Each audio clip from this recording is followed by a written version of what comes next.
Muy buenas noches. Hoy toca hablar de un tema el cual apenas se ha tratado en este canal. Bueno, estuvo Mohamed Douri hablando un poco del tema, bueno, más bien histórico-político, pero tenemos a Alberto para que nos cuente el desembarco de Alhucemas y todo lo que es este periodo de la historia de España. Alberto, buenas noches. ¿Cómo estamos? Buenas noches, ¿qué tal, Tomás? Un placer estar aquí y muchas gracias por invitarme. No, el placer es mío tenerte a ti, bueno, y a toda la gente que está pasando por el canal, que tiene un nivel enorme, y tú, pues, lo corroboras, ¿no? Pues eres licenciado en Historia, también tienes máster de profesorado, también tienes un máster de Historia Contemporánea, bueno, y quiero que todo el mundo lo siga, tanto en Instagram, como en X, como en YouTube, y ahí tenéis el nombre, es Alarico Rex, lo que es su cuenta. Sí, Y bueno, así que espero que guste su contenido, que seguramente sea. Tenemos proyectos en común con Pablo del canal Monte Eusebia, de hacer diferentes podcasts, diferentes vídeos y directos. Así que espero que esta relación dure bastante tiempo y ofrezcamos aquí al público un material que sea pues de calidad, que seguramente ocurra. Vamos a tratar el tema del desembarco de Alhucemas. A todo el mundo le suena el desembarco de Normandía, el famoso día D, ¿no? El 6 de junio, que dentro de poco haremos aniversario de 1944. Pero ese desembarco se basó, si tú corrígeme, Alberto, si me equivoco, se basó en el desembarco de Alhucemas. Entonces habría que hablar de la guerra anfibia. ¿Con qué frase puedes tú explicar qué es la guerra anfibia? Vale, pues a ver. Sí, bueno, el desembarco de Normandía, sí que Eisenhower, el presidente estadounidense, leyó acerca del desembarco de Alhucemas, porque era un antecedente importante en la historia en los desembarcos contemporáneos y tal. Y sí que se sabe que lo leyó y no sé si se basó del todo, pero sí que lo tuvo muy en cuenta para hacer el desembarco de Normandía, el famoso. Y luego la Gran Anfibia, pues yo la definiría es como la, podríamos decir, una serie de operaciones militares en las que se combinan fuerzas terrestres y navales, sobre todo, eh, y que, pues, para llevar a cabo un objetivo, ¿no? Que siempre suele ser desembarcar en un sitio, tomarlo, tomar y consolidar unas cabezas de playa y luego explotar ese territorio si se llega a esa fase, explotar ese territorio alrededor de la bahía o donde se haya desembarcado. Que de hecho lo hablaremos porque el desembarco es una fase más de las varias fases que hay dentro de un asalto anfibio, de hecho. O sea, siempre lo más famoso es el desembarco y tal, pero antes y después del desembarco hay otras fases diferentes, ¿vale? Que solo saqué y lo leí de un libro que desde ahora lo recomiendo, o sea, y hablo de ello, que es el 1925, Alhucemas, el desembarco que decidió la guerra de Marruecos, de Un momentillo, Roberto Alberto, Muñoz Bolaños. un momentillo, perdón, que quite. Ahí está, Ahora, ahora. eso es, de Roberto Muñoz Bolaños, editado Roberto por Muñoz. Despega Ferro. Sí, que de hecho, bueno, todo Lo se ha escribe dicho aquí, que Roberto Muñoz Bolaño, para quien tenga sí, interés, pues a ver si se pone comentarios. Roberto Muñoz Bolaños. sí, está bastante bien y bueno, no es muy largo. Y bueno, todo se ha dicho que también fue profesor mío para las oposiciones, para la preparación y eso. Y bueno, es un historiador publica bastantes cosas del siglo XX, sobre todo. Y bueno, el asalto anfibio se divide en fases, ¿vale? La primera es la planificación y preparación, ¿vale? Todo desembarco necesita una planificación y de prepararse y demás. reclutar tropas, etcétera. La segunda fase sería la del desplazamiento hacia el objetivo, embarcar a todas las tropas en barcos, y ahora veremos que también en aviones, bueno, y en fuerzas aéreas. En el caso de Alucemas, que va a ser el primer desembarco aeronaval de la historia. De hecho, Bueno, y una pregunta, ¿y qué ocurre si se planifica esa operación anfibia y ahora hay muy mala mar? Bueno, las embarcaciones que se utilizan pueden ser operativas incluso con muy mala mar. Si hay mala mar, ¿se pospone la operación a otro día? Porque es una cosa que la verdad es que se me ha acabado de ocurrir, vaya. buena pregunta, en verdad. Yo creo que a ver, lo más lógico sería, es verdad que un barco, no es lo mismo un desembarco en el siglo XX, con acorazados modernos, todo esto, que en el siglo XVI, por ejemplo, que eran barcos de madera y tal, ahí sí que puede ser muy fastidioso una tormenta. Pero vamos, todas estas operaciones se suelen medir bastante al dedillo. Bueno, excepto algunas, pero sí que se suelen medir bastante y se suelen hacer en momentos en los que se sabe que no va a haber tan mal tiempo y demás. De hecho, a Lucemas veremos que va a estar planificado para, en realidad, Primo de Rivera y compañía querían hacerlo en junio. En mayo, junio, creo que julio, principios de julio como muy tarde. Y al final, por lo que ya veremos, se va a ir atrasando hasta septiembre. Y al final fue el 8 de septiembre, de hecho. Pero siempre se buscan como momentos del año en los que las condiciones climatológicas sean favorables, ¿no? Entonces, bueno. Así que, bueno, eso, y lo que iba diciendo, después del desplazamiento hacia el objetivo, iría una fase que es las operaciones previas al asalto, que ahí sería pues que pueden decidir si bombardear la costa previamente para, por ejemplo, para eh, asustar a los que están en la costa, en el sitio de desembarco, o hacer maniobras de distracción. También pueden ser unas operaciones previas al asalto, ver si la costa, la playa está minada, está con minas o no, por ejemplo. Hacer como reconocimiento, ¿no? Por así decirlo, del sitio donde se va a desembarcar. Pues, porque tú no puedes ir a un sitio a desembarcar a lo loco, ¿no? Tienes que estudiar primero bien eso. Y de hecho, y luego ya la siguiente, la cuarta fase es el desembarco como tal, que ya el desembarco, pero no acaba ahí. O sea, porque una vez desembarcas tienes que sacar toda la logística, tienes que hacer una cabeza de playa con todas las tropas, con tiendas, con un poco todo eso, para hacer como una mini base para luego hacer las futuras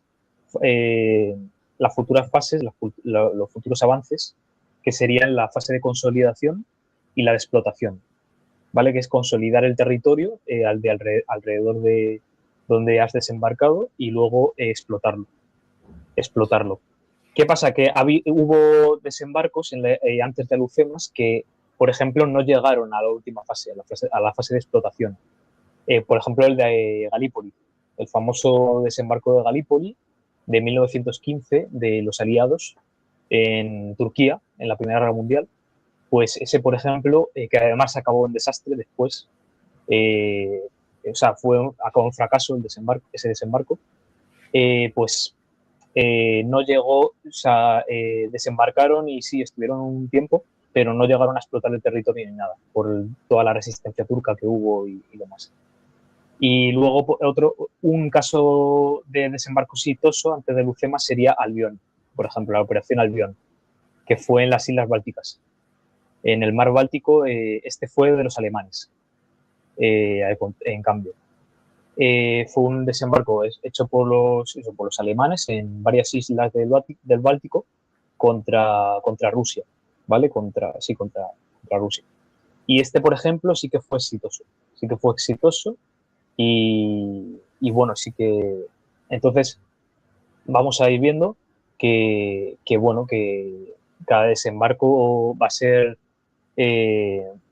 muy diferente, ¿no? Y, por ejemplo, un antecedente en España, en la época moderna, en la época contemporánea, antes de Alhucemas, no sé si ha habido alguno de tanta importancia. O sea, yo diría que Alhucemas es el más importante en la historia contemporánea de España, pero antes sí que, por ejemplo, en el siglo XVI estuvo el desembarco de la Isla Terceira en 1582, liderado por Álvaro de Bazán, ¿vale? Que para mí es uno de los, no es el mayor almirante que ha tenido España en su historia para mí. Y, por ejemplo, ese desembarco fue hecho a la perfección. Por lo visto, como que todas las operaciones, todas las fases se hicieron. Antes de desembarcar en el territorio se bombardeó la zona, se estudió todo muy bien. Y ese es un antecedente muy lejano, porque es de finales del siglo XVI, pero es un antecedente de desembarco bien hecho, ¿vale? Porque es que la operación anfibia es una de las operaciones militares más difíciles de hacer, de hecho. Eso lo explica muy bien en el libro de Roberto Muñoz, que es una de las operaciones más difíciles porque tienes que coordinar no solo a fuerzas navales, sino a fuerzas terrestres. Y luego al de Alhucemas también se va a sumar el factor aéreo. Entonces va a ser fuerzas navales terrestres y aéreas, ¿vale? Y también incluso van a meter tanques, carros de combate, que ahora luego veremos. Pero también, Alberto, yo lo que veo que, por ejemplo, un desembarco en el siglo XX es más complejo que un desembarco a lo mejor en el siglo XVI, porque minas en el siglo XVI no había, no sé, ametralladoras tampoco había, ¿no? Que era más posible meter la infantería como prácticamente a peso descubierto y vas a tener menos bajas. En cambio, en un desembarco en el siglo XX, para que la infantería entre, me imagino, y no soy experto militar, pero me imagino que tiene que haber, como has comentado muy bien, ¿no? Planificación, desplazamiento, embarco en aviones, operaciones previas y ya lo que sería ya la definitiva, por decir, ya operación final. Claro, cuando se hace una preparación previa mediante aviación, liquidando los puestos, los nidos de ametralladoras del enemigo, pues eso facilita mucho. Claro, que aún así es difícil porque me imagino que si para una ofensiva, normalmente el militar actualmente, creo que esto según Pedro Baños, tiene que ser el ejército atacante, tiene que tener una relación de 4-1 superior al defensor, ¿no? Si los defensores son 1.000 soldados, los atacantes tienen que ser 4.000. Bueno, aparte ya de todo lo que es, ¿no? El engranaje operativo de tecnología militar, ¿no? Claro está, ¿no? Y en este caso, yo no sé la correlación de fuerzas como era. Ahora profundizaremos cuando estemos ya llegando al momento, vamos a hacer una introducción, pero que es curioso el tema este de la historia militar, porque se deja como, ¿no? Un poco apartado, ¿no? Y claro, cuando hay que coordinar tantos factores y todos seguramente no salen, los oficiales medios bajos son los que en el campo toman las decisiones, ¿no? Claro que son los que al final, los que logran ganar la guerra, no son los que planifican sobre una mesa, ¿sí? Son los que están ahí y deciden y dicen, hostia, que aquí, que esta gente han aparecido por otro lado, claro, lo que sería ya, igual que en el fútbol, ¿no? La táctica, ¿no? Claro, no, por supuesto, eso está claro. O sea, claro, porque las operaciones, bueno, las operaciones las dirigía, se supone, sí, en el alto mando era Miguel Primo de Rivera, el mismo dictador en ese momento de España, era el que dirigía las operaciones, pero claro, él estaba en un barco ahí, pues más lejos, pero era el Alfonso XIII, el barco era el Alfonso XIII, se llamaba. Sí, el acorazado Alfonso XIII, creo que era. Sí, justo, hay un cuadro de eso, de hecho. Y luego el general como tal que sí que lo dirigía era Sanjurjo, José Sanjurjo, fue el general mayor como de la operación, por así decirlo. Y luego por debajo también estaba Leopoldo Saro, el coronel Franco, bueno, Francisco Franco en ese momento estaba, que era coronel, de hecho, coronel. todavía, y que era de la Legión, estaba al mando de las fuerzas de la Legión, que fueron de las primeras que desembarcaron, junto con los regulares. de Marruecos. Eso ya lo veremos. Porque eran las como tropas de choque, eran como las más fuertes, por así decirlo. La legión era como la parte top del ejército español. Y luego también estaba... Sí, pero sobre todo esos eran los más importantes. Franco, bueno, Sanjurjo, Leopoldo Saro y Franco. Aunque en realidad el que diseñó y pensó el desembarco años antes, porque es una idea que se llevaba generando desde hace mucho, era Francisco Gómez Jordana, que fue general de brigada, y ese pero desde décadas antes, y que esto yo no lo sabía y lo leí en este libro, desde décadas antes ya empezó a decir que había que hacer un desembarco en Alhucemas porque iba a ser para el tema de subyugar a las tribus, a las cabilas de Beni Urriagel, que era donde estaba Abdelkrim, porque por tierra era muy difícil, porque la zona del Rif era muy rocosa. Y entonces ya decían desde hace tiempo que lo que pasa es que por la negligencia militar también que había en España y la negligencia política de esa época, fueron postergando todo el rato el desembarco hasta que ya en el 25 por fin lo hacen, pero en verdad la idea era antigua y ya Francisco Gómez Jordana murió antes del desembarco, pero fue el cerebro de la operación. De hecho, él era historiador, aparte de militar, era historiador. Y de hecho él tiene un montón de libros como historia militar del siglo XIX y tal en España, y estudió el tema de la guerra de África, la primera, la de 1860, ¿vale? Y sabía mucho, o sea, era un tío que controlaba el tema. Bueno, esta operación del desembarco de Alhucemas, pues hay que relacionarla con los intereses españoles en lo que sería hoy Marruecos, ¿no? Norte de África, zona rifeña, ¿no? Y todo parte, pues, de esta batalla, ¿no? Que es la batalla de Tetuán. ¿Qué nos puedes comentar la batalla de Tetuán? Vale, pues la batalla de Tetuán fue en la primera guerra de África, en 1859 hasta el 60. Duró como un año, así, muy poco. Y fue porque un poco un cúmulo de factores, ¿no? Porque España quería un poco de más de prestigio por el tema del imperialismo. Estaba empezando el imperialismo. Muchas potencias empezaban a tener territorios en África y demás. Y justo a España había perdido la mayoría de territorios en América. Y entonces inicia un plan de operaciones exteriores, sobre todo con O'Donnell, con Leopoldo O'Donnell y Prim, ¿no? Sobre todo estos dos. Iniciaron unas políticas exteriores que era como de intervención en diferentes frentes pues, del mundo, ¿no?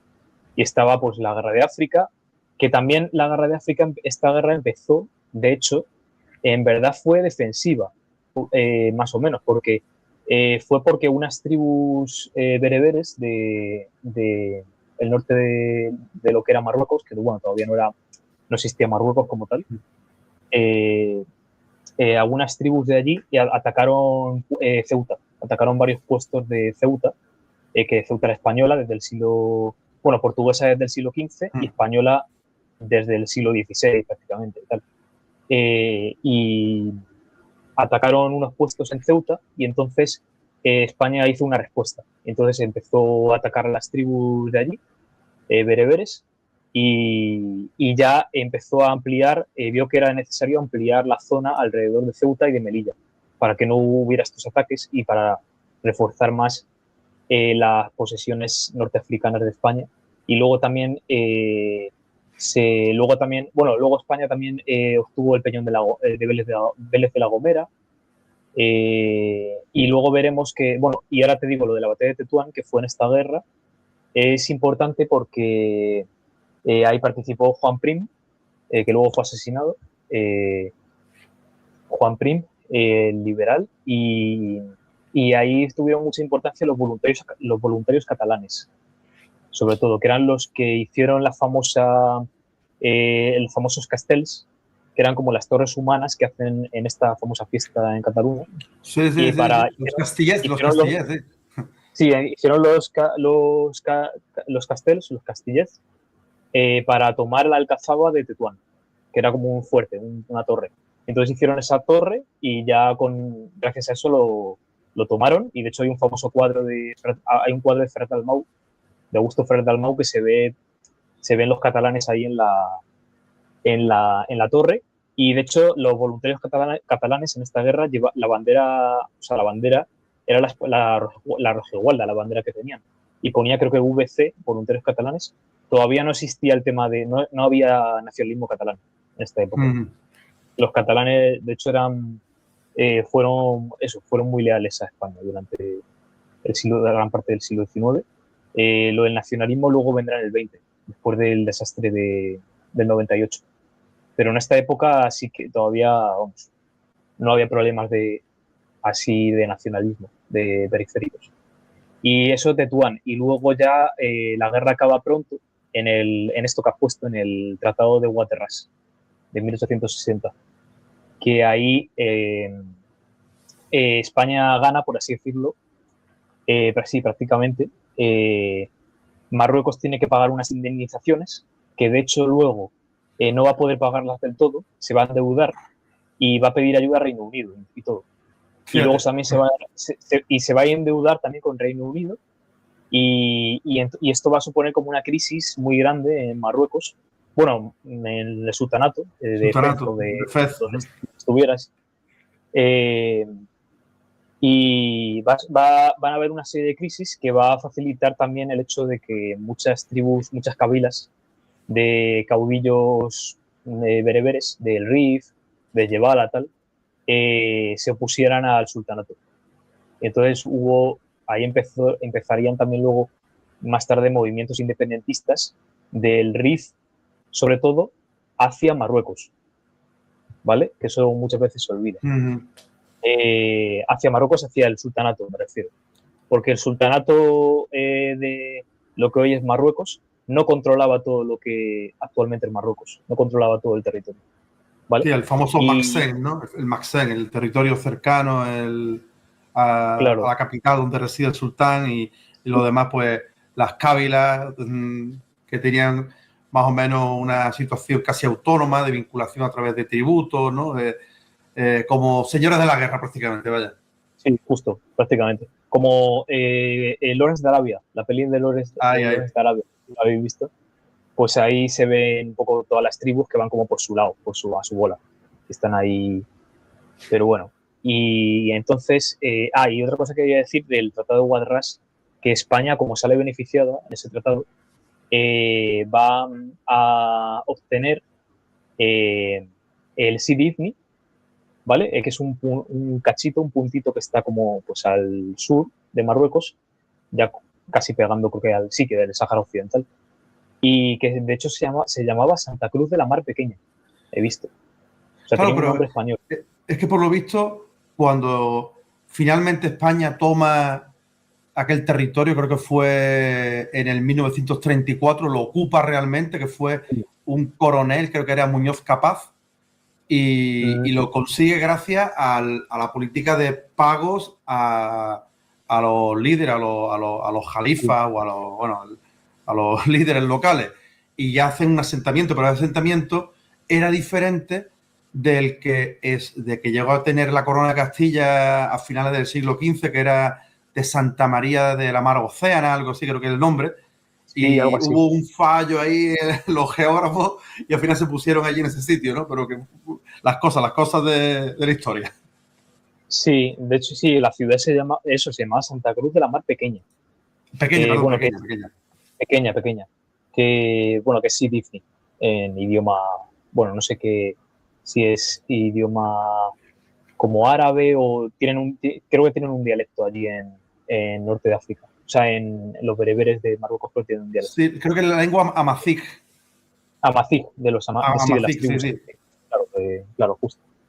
Vale, y entonces, y lo de Sidi Ifni era muy importante porque le venía muy bien a España tener un cachito, bueno, un trocito en el Sidi Ifni y en el Sáhara, porque si se fijan, bueno, luego pondremos el mapa, pero Sidi Ifni, esta zona, está justo enfrente de Canarias, de las Islas Canarias. Y claro, eso le venía muy bien a España porque era un sitio como en tierra firme bueno para proteger, para defender. Ahí está, Ahí está. justo. Ahí está, bueno, están las Canarias ahí abajo, al oeste, y justo al este, al lado, está Ifni, ahí un poco al norte, y luego el Sáhara, abajo. Pues eso, era muy importante por eso, porque el Sáhara le venía bien a España para defender las Canarias y para protegerlas y vigilarlas, porque las Canarias era un sitio estratégico muy importante, que de hecho anteriormente los ingleses intentaron, bueno, y más imperios intentaron de hecho conquistarla varias veces, conquistarlas. Y, y luego Alberto, también, pues, desconocía yo, sí, porque esta imagen me la has pasado tú y me parece muy buena, y desconocía yo sí, la evolución de este territorio, el territorio que recibe España de la conferencia de Berlín, ¿no? Que se dio entre sí, noviembre del 84 y creo que febrero del 85, ¿no? 86. Y, y yo desconocía que hubo una evolución ahí en las fronteras, en los límites de los territorios de lo que Sí, sería bueno, el Sáhara español, ¿eh? Que cambió. Yo eso desconocía completamente, ¿eh? Y aquí sí, hasta lo que antes hemos comentado, hasta el tratado de Fez que tú me dijiste antes, ¿sí? Del 12. sí, sí, bueno, yo lo he descubierto un poco leyendo para este directo, en verdad. O sea, yo Mm, tampoco, yo me imaginaba, porque es un territorio como tan cambiante y tan como, no sé, casi un poco caótico en la orografía, en todo, y políticamente también, que yo me lo imaginaba, pero bueno, yo tampoco lo sabía antes, lo de que fue cambiando. Está muy bien el mapa porque te muestra la evolución y todo sí, eso, sí. Genial, genial. y, y eso. A ver, quito aquí el mapilla. No, pero espera, lo quito para no marear al público y retrocedo aquí a donde íbamos a ponerlo. Vale. Y bueno, y todo este entuerto de los territorios africanos, bueno, del norte de África, de marroquíes, se enmarcan en la época de Alfonso XIII. Y Alfonso XIII, evidentemente, pues cuando ya es declarado mayor de edad, en el 1902, pues se encuentra follones, ¿no? Bueno, esto es una presentación mía de las clases, ¿no? Bueno, sobre todo el segundo bachillerato, ¿no? Los problemas sociales, el pistolerismo, el enfrentamiento patronos-trabajadores, la cuestión religiosa, el problema de Marruecos, que evidentemente esto lo cuenta Alberto, la consolidación del movimiento nacionalista en Cataluña y País Vasco, ¿no? Que antes también lo mencionaste, ¿no? El aumento del nacionalismo ya sobre todo a principios del siglo XX, y la cuestión militar, que está muy relacionada con esto que estamos tratando nosotros hoy, ¿no?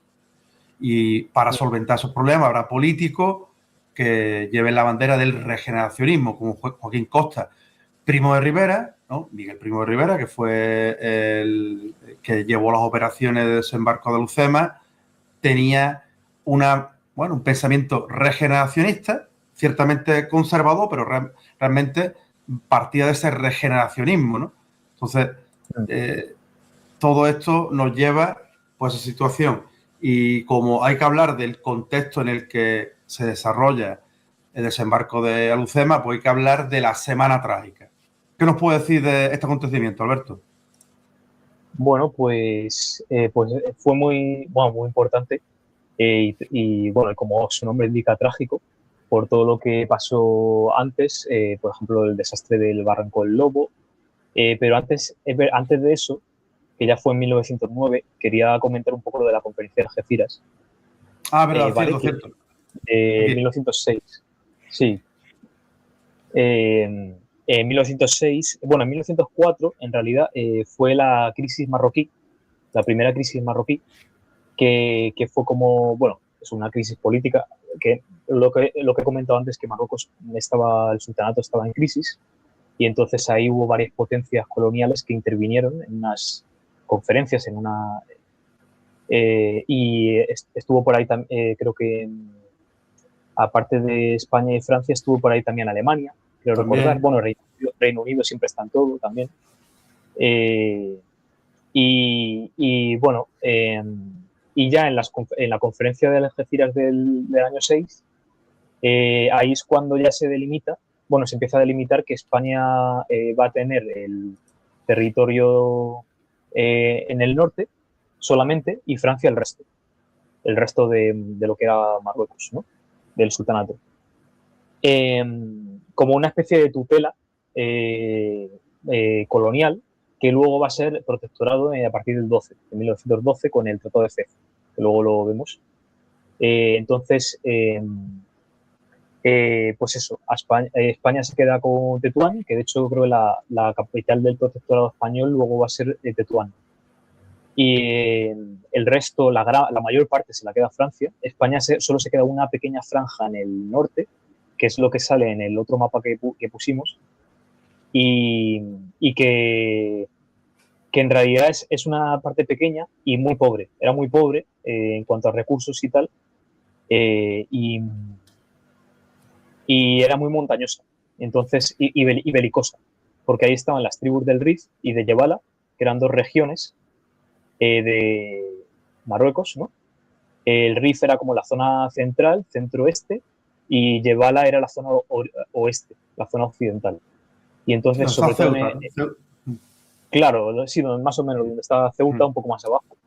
Y entonces, y luego Tánger, que esto es muy interesante, Tánger se queda como ciudad internacional, se queda como un enclave internacional, porque ahí también intervino antes Reino Unido y dijo, vale, no puede llevarse todo Francia de España y tal, lo vamos a repartir así y esto lo ponemos como internacional, porque Tánger era un enclave estratégico muy importante. De hecho, se ve ahí en el mapa y se conecta muy bien con Gibraltar, que Gibraltar, claro, era de Reino Unido. Entonces, lo pusieron eso, que no convenía que uno de los dos, sobre todo Francia, que tenía más poder colonial en esa época, tuviera Tánger. Entonces la pusieron como una especie de, sí, de zona internacional. Y luego, pues bueno, ya después de ver las conferencias de Algeciras y demás, eh, van a suceder una serie de ataques de los rifeños, que es estos independentistas de esta zona de Marruecos. Hicieron una serie de ataques a mineros españoles, porque es verdad que la zona española era muy pobre, pero había minas. Había unas minas que sí que podían ser explotadas y de hecho hubo un personaje que es el conde de Romanones.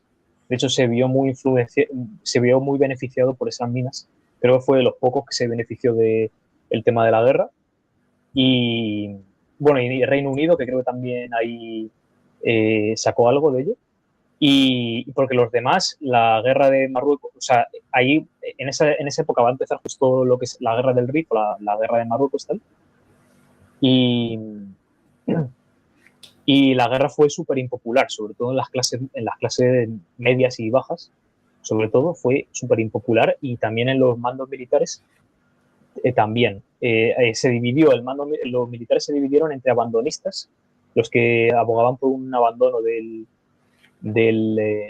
territorio, y por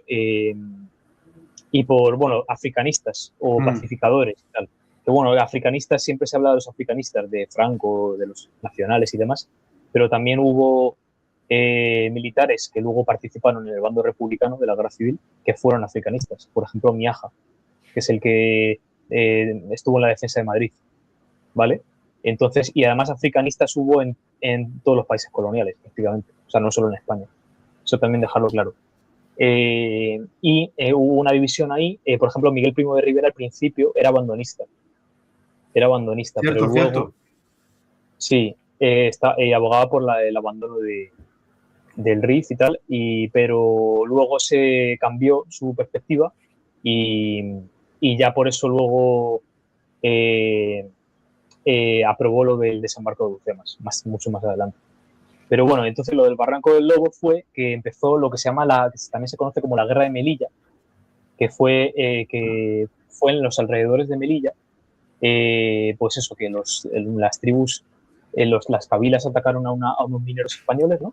Y luego, más adelante, se envió a un convoy uno de los generales, pero de los que no participó, de los altos mandos, mandó al general Guillermo Pintos Ledesma a rescatar un convoy y demás, pero el territorio era como muy hostil. De hecho, las tropas españolas fueron hacia donde estaba por tierra, hacia donde estaba este convoy, pero sufrieron una emboscada en el Barranco del Lobo, que es como una especie de acantilado y tal. Los españoles pasaron por abajo, por lo que es el barranco, y un montón de cabileños, de rifeños, empezaron a disparar desde arriba del barranco, de los acantilados, y claro, la masacre fue pues total. Y murieron, que tampoco creo que las fuerzas españolas, o sea, tampoco eran tan grandes como en Anual, por ejemplo, no fue tan bestia como Anual y tal, pero sí que fue muy duro, sobre todo para los españoles de esa época y demás. Y murieron creo que unos 100 y algo españoles, y heridos como 500, 600, Ya más ves. o menos. Y luego el general, y no solo el general Guillermo Pintos, el que he dicho antes, murió también en el Barranco del Lobo. O sea, que claro, que un general y un montón de... O sea, hubo casi todos los... No hubo, eso, hubo muy poca gente que escapó de eso, que murieran, pues desató pues una serie de descontentos en España increíbles, y eso se tradujo en la Semana Trágica de Barcelona, del 27 de julio de 1909 al 3 de agosto. ¿Vale? Que lo del Barranco del Lobo, el desastre, fue el 27 de julio, y justo la Semana Trágica fue ese mismo día hasta el 3 de agosto. ¿Vale? Y fueron una semana trágica que hubo, que también esa Semana Trágica fue eh, incentivada, motivada por los sindicatos obreros de socialistas, anarquistas y demás. Entonces salieron a las calles y hubo un montón de trifulcas y barricadas y demás, y de hecho creo que hubo 100 bajas o algo así en Barcelona, y murieron 8 militares, quiero recordar. O sea, fue bestia. O sea, y de hecho es un episodio, sí, bueno, en segundo bachillerato se suele dar, pero esta época como que no se suele recordar tanto. Yo creo que ha quedado un poco opacada por la Guerra Civil y por la Segunda República, pero en la Sí, época tuvo mucho impacto, ¿sabes? totalmente. Totalmente. Sobre todo Y, porque solo iban a la guerra los que eran de sí, clase, eso más, lo iba a bueno, decir. clase media baja, bajas, ¿no? O clase Justo, obrera. sí. Y movilizaban a reservistas. Claro, cuando Los una reservistas, persona justo. ya con 20 y tantos años que había hecho ya servicio militar, lo llaman para la guerra, deja a la familia de tener sustento porque recibiría mejor algún tipo de paga, no sé cuánto era, pero sería ínfima, pues eso a la gente pues le quemaba bastante, ¿no? Y sobre todo porque si pagaba 6.000 reales, pues ya quedaba exento de servicio militar. Así que ya, por lo que tú Claro, has es que es comentado. sí, era como muy injusto. O sea, en la población es que era totalmente normal, porque es que al final solo se salvaban se salvaban de ir a la guerra los que podían pagarlo.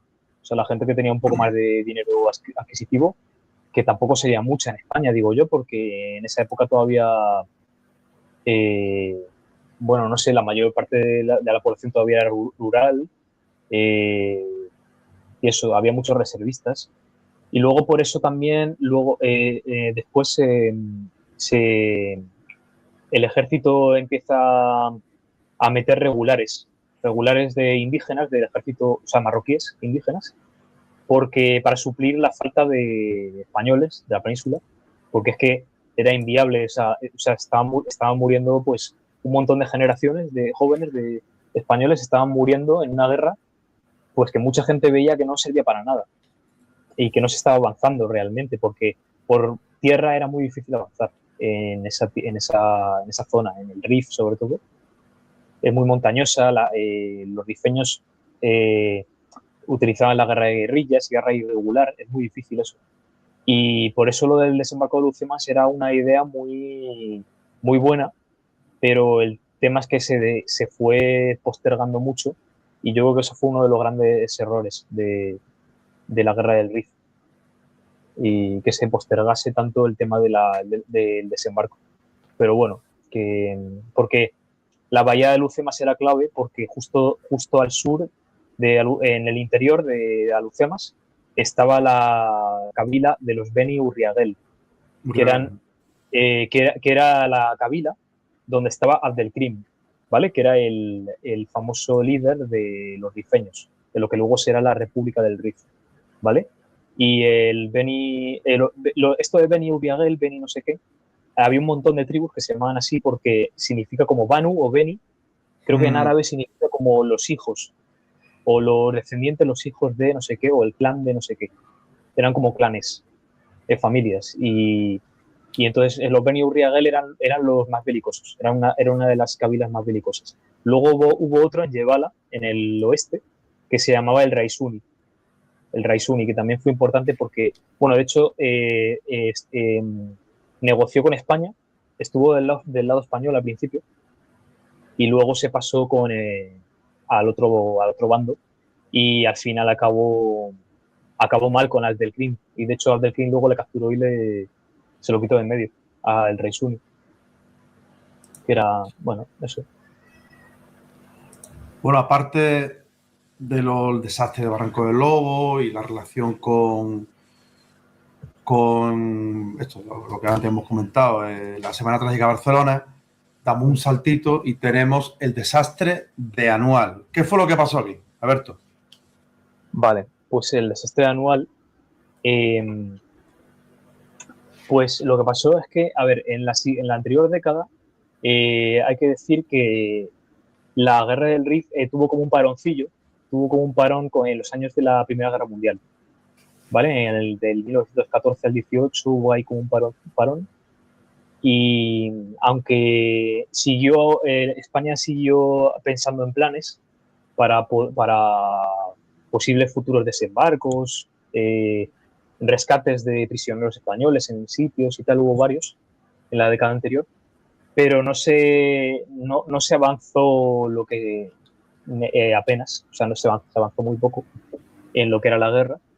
Y entonces al final, en 1921, que no sé si estaba... No, Maura ya no gobernaba, no, Maura ya no. Estaba ya Eduardo Dato, a lo mejor, en la Es que presidencia de... esa época, esos años, desde el 17 hasta el 23, se dan tantos gobiernos, Sí, gobiernos de concentración, tanto los conservadores como los liberales tienen diferentes ramas, los ciervistas, los no sé qué, no sé cuánto. Es caótica. Eso es la verdad que yo ahora mismo no sabría decir quién gobernaba porque eran gobiernos de pocos meses y ahora mismo la verdad que ni idea. Sí, duraba muy poco. De hecho, bueno, que no lo he comentado, pero Antonio Maura, que era el desastre en la Semana Trágica, tuvo que dimitir, porque es uno de los que puso lo de los reservistas, uno de los que más puso lo del tema de los reservistas, ¿no? Y qué más. Bueno, y luego en el año 21 ya, lo que pasa es que eh, se da el desastre anual, que fue una operación de ataque a lo que era eh, la zona de... creo que lo que quería hacer el general, que era Manuel Fernández Silvestre, ¿vale? El famoso general de Anual, y trágico general, lo que quería hacer era avanzar hacia Melilla, bueno, hacia Alhucemas o Melilla. Ahora mismo no recuerdo qué zona era, pero bueno, quería avanzar hacia creo que era Alhucemas, pero por tierra. Y claro, eso era muy complicado. Entonces, se juntaron varios factores en Anual. Se juntaron factores de negligencia militar y política, de malas decisiones, soberbia también, porque también Fernández Silvestre quería como llegar el primero, y claro, era un territorio muy complejo, y entonces avanzaron hacia un puesto que estaba cerca de Anual, que ese puesto apenas tenía abastecimiento de agua, y entonces luego eso lo recuperaron muy bien los rifeños, y en lo que es la retirada se produjo una desbandada caótica, que no, orden alguno casi, sí, sin orden alguno, y ahí es cuando se produjo la total masacre del ejército español, que murieron, dependiendo de la fuente, pero unas fuentes dicen, yo he visto que están entre 8.000 y 13.000 bajas, y muchos ponen 10.000, 13.000 por ahí. Por Sí, ejemplo, más o el menos. expediente, sí, por ejemplo, el expediente Picasso, que luego, si quieres, lo puedo comentar luego, que es muy importante también. El expediente Picasso que dijo que habían sido 13.000 y pico. Y luego Abdelkrim también dijo que habían sido como 13.000. Y luego, pero luego hay otras versiones que dicen 8.000, 10.000, depende. Pero bueno, lo que se traduce es que fue el mayor, posiblemente sí, el mayor desastre colonial, el mayor desastre de una potencia colonial en el siglo XX, o de los mayores desastres. Y que no es poco, que no es poco. Sí, que no es poco, que no es poco. Y entonces, y tal fue el desastre que Fernández Silvestre, el general de esta operación, murió. Dicen, unas teorías dicen que se suicidó, muchas teorías dicen que parece ser que fue cuando se enteró de la masacre, que por cierto fue en el 22 de julio de 1921, que no lo he dicho. Cuando se enteró ese mismo día de la masacre, fue a su tienda y se pegó un disparo en la cabeza, por lo visto. Pero otras fuentes también dicen que incluso murió en batalla, que fue a la batalla y murió allí, lo cual, la cosa es que no se pudo comprobar al 100% porque nunca se encontró el cuerpo, ¿vale? El cuerpo desapareció su cuerpo, entonces hay mucha duda ahí, pero bueno, no se sabe muy bien. Y luego, después del desastre anual, pasó lo del expediente Picasso, ¿vale? Que el expediente Picasso se llama así, no por el pintor, sino por Juan Picasso, que era el general Juan Picasso, que con buena fe, hizo un informe para investigar por qué, cuáles fueron las causas del desastre anual y qué es lo que pasó con respecto a todo eso y tal. Y es un expediente, es muy importante porque llegaron a ser 30.000 hojas, 30.000 folios de expediente, según lo que he leído, y empezó en el 21 y se terminó de cerrar, la última página fue en el 24. O sea, estuvieron ahí como 3 años o así de expediente, hasta que lo cerraron por completo. Y bueno, fue pues eso, es un expediente que ponía de manifiesto pues todas las negligencias que había habido, los desastres, para que luego, pues, para que no se volviera a cometer un desastre semejante más adelante, ¿no? Y esto fue muy importante. Y luego, en cambio, para España supuso un golpe muy duro. De hecho, al poco tiempo creo que también asesinaron al presidente Eduardo Dato. No sé si en el 21 o el 22, o ya en el Sí, año sí, 22, también. no me acuerdo. Lo asesinaron, le pagaron, o sea, iba en un coche y le pagaron le pegaron unos tiros al coche, que de hecho el coche está con los tiros en el Museo del Ejército de Toledo, que es donde estaba donde está la Academia de Infantería, ¿no? de Toledo, pues ahí está el coche y se puede ver en el museo. Es curioso el expediente Picasso que saca a la luz la corrupción dentro del ejército español, Sí, ¿no? tal cual. Y parece que oficiales del ejército vendían al enemigo armas. Por tanto, se estaban lucrando con armas que tenían que ir para los soldados propios, iban al enemigo y obtenían dinero. Entonces, ahí se ve el grado de poca moralidad del ejército. También hay un hecho controvertido de esta época, es cuando a Franco le dan la laureada de San Fernando. Yo recuerdo un libro que me leí de un historiador militar que es Carlos Blanco Escolá, me parece, que hablaba de Franco y era como quitándole esa aureola, esa comparación prácticamente como si fuese un un santo, ¿no?, de Franco, y por lo visto se la dieron de una forma incorrecta, porque para que a un oficial le den la laureada tiene que, en ofensiva del enemigo y estando herido, encabezar la contraofensiva y yendo el primero. Y por lo visto, según Carlos Blanco, Escola creo que era el segundo apellido, bueno, un historiador militar, que creo además era militar o es militar, no sé si estará ya jubilado este hombre, pues decía que Franco lo que tuvo el gran orgullo de a un sanitario que iba pasando por allí apuntarle con el arma y decir que lo atendiese. Entonces le dieron la laureada, por lo visto, sin motivo. No sé si hay fuentes que opinen lo contrario, pero bueno, esto es lo que yo creo. No sé si tú de eso sabes algo al respecto. No sé, es que es algo que lo leí de eso hace años, yo no sé si ese historiador pues saca un poco de cuento o no. No me da por porque si tengo que corroborar todo lo que leo, hay que leer 20.000. Entonces, hace falta que el día tenga 800.000 horas, ¿no? Pero que yo recuerdo eso.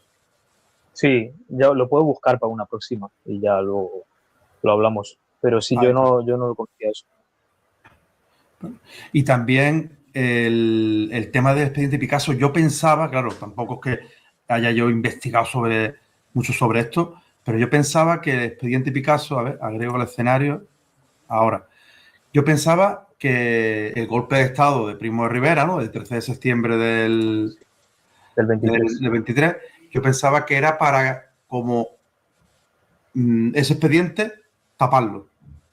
Pensaba, yo siempre he pensado eso. Ahora, es lo típico, es lo que, por ejemplo, siempre se considera que la reforma agraria, cuando la Segunda República, cuando llega el Partido Radical de Rux, siempre como se entiende, ¿no?, que la corta, ¿no?, y la reforma agraria siguió, creo que era con Samper como ministro de Agricultura, siguió incluso a un ritmo incluso mayor que en la época anterior.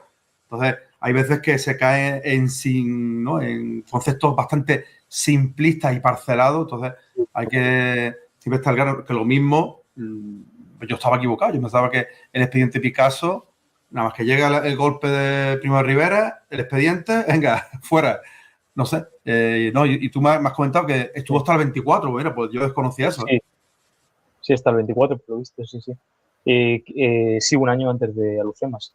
Y bueno, eso no sé porque, a ver, una de las motivaciones de Primo de Rivera cuando empieza la dictadura es también, bueno, al principio era abandonista, es verdad, pero es como darle una solución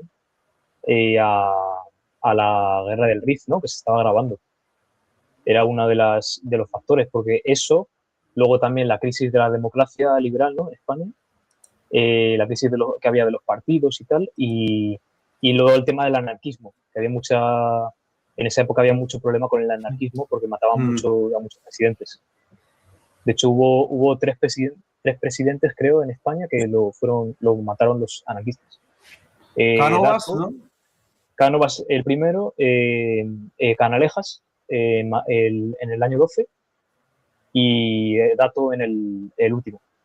Y estaba el hombre delante de una librería o de una joyería, no, que era una librería, estaba en una librería en la Puerta del Sol y llega allí un anarquista, venga, plum.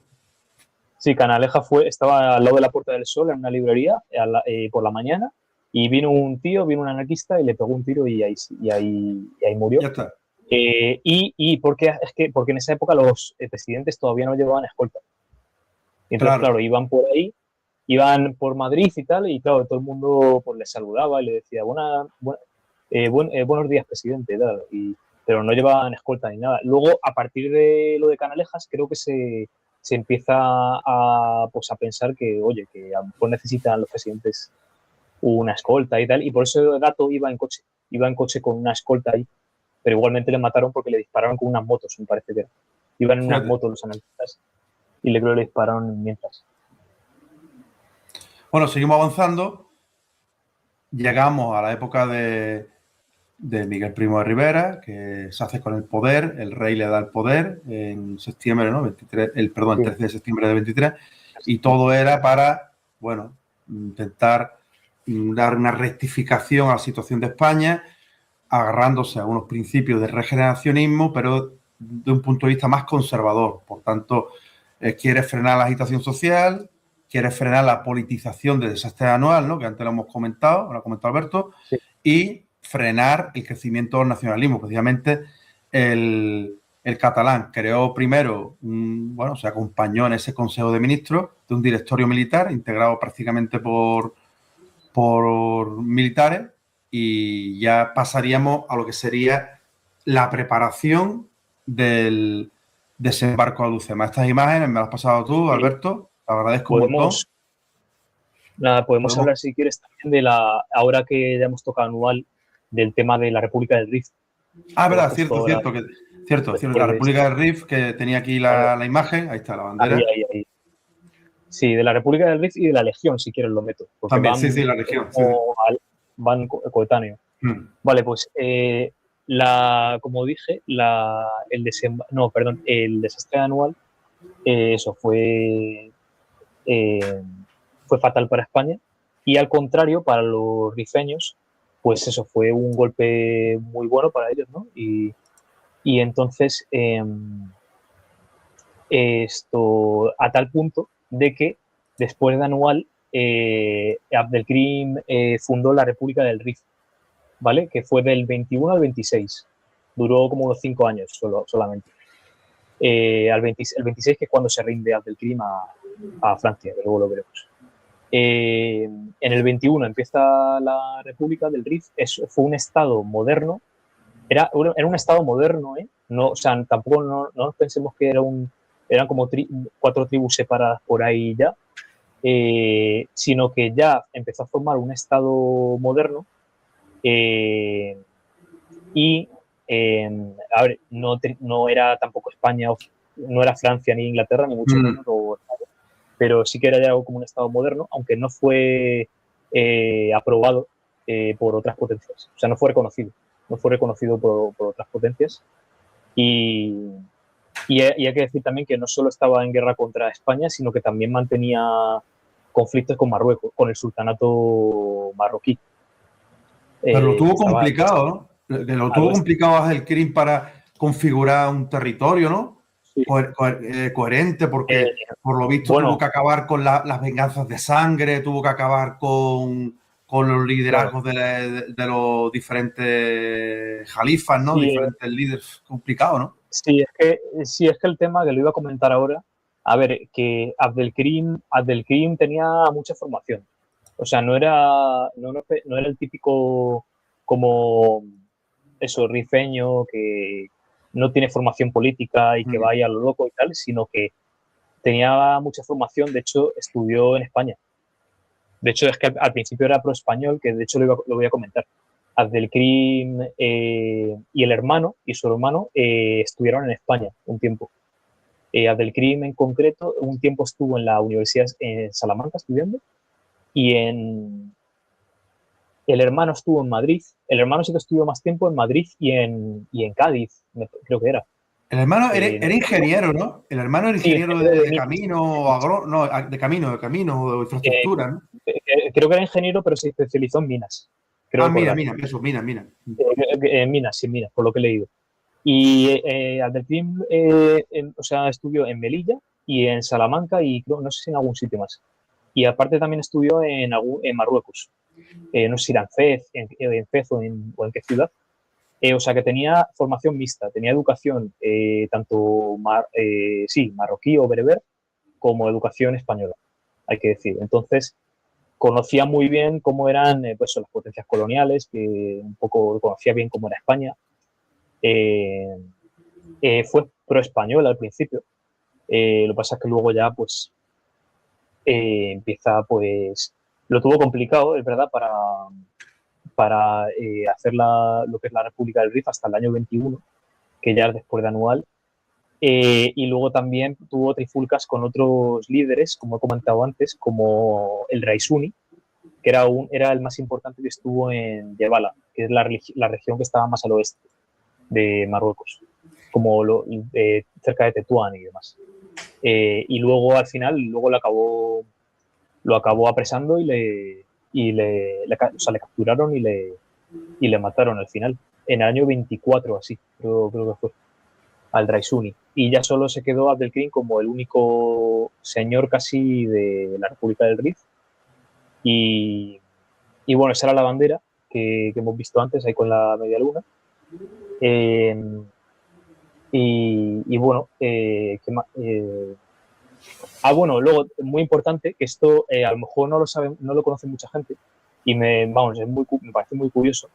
La República del Rif intentó obtener apoyo del extranjero, ¿vale? De otros países. Es verdad que no consiguió ser reconocida como país oficial como tal, pero sí que obtuvo extranjeros que lucharon para ellos, para el Rif, por ejemplo, sobre todo alemanes, porque de hecho, porque en los años 20, después de la Primera Guerra Mundial, Alemania, que había sido una de las derrotadas de la Primera Guerra Mundial, con la República de Weimar había unas tasas de desempleo muy, muy altas. Y entonces muchos jóvenes y tal se vinieron a la zona marroquí, tenían mucho sentimiento antifrancés. Entonces se vinieron a la zona del Rif y por lo visto, bueno, mantuvieron contacto con Abdelkrim y muchos se quedaron allí en territorio rifeño y se dedicaron sobre todo... Abdelkrim tuvo varios alemanes que se dedicaban al tema de las comunicaciones y de la artillería. O sea, todo lo que como más tecnológico, ahí estaban los alemanes. En el Rif, bueno, los pocos alemanes que tenía, porque en realidad no eran muchos, y los que estuvieron con Abdelkrim, no sé si todos, pero hubo bastantes que se convirtieron al Islam y se cambiaron el nombre y todo. Y de hecho curioso eso. Sí, curioso. Sí, curioso. Y de hecho hubo algún alemán de estos que se casó con alguna hija de un jefe tribal cabileño de la zona, que la casaron con una de estas. Y eso, se dedicaban tenían el tema de la comunicación, porque hicieron como una especie de red de comunicación por varias ciudades.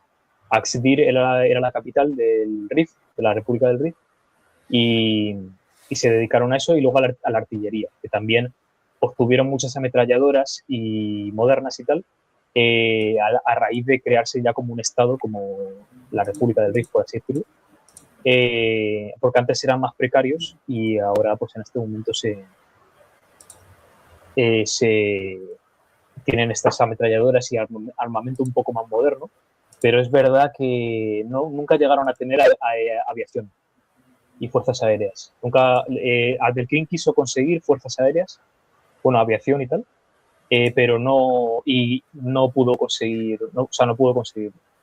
Y por eso esa fue un poco una desventaja que tuvo respecto a España y Francia, porque España y Francia luego dieron bastante caña con el tema aéreo en la Luftwaffe y en otras operaciones.